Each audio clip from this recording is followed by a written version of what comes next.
While visiting Mauritius, one can choose to spend a day enjoying a guided nature and history tour of the island. The tour begins with a short boat crossing to Aigrettes, a wildlife sanctuary which is home to the rare pink pigeon and a number of different animals.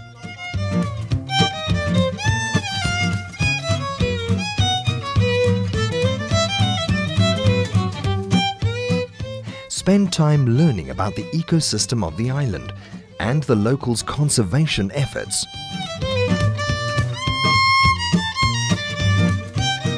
From here you will visit the Vanille Réserve, which is home to a number of Aldabra tortoises, one of the world's largest tortoises.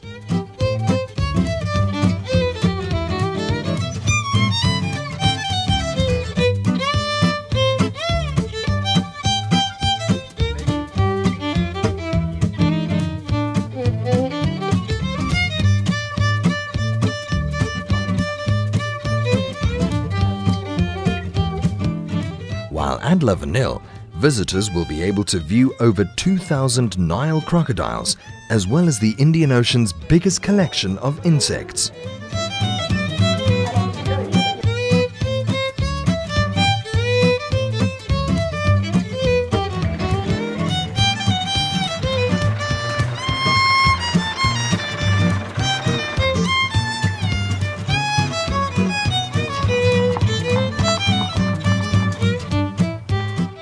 The tour ends in Paradise Valley with its magnificent views across the ocean.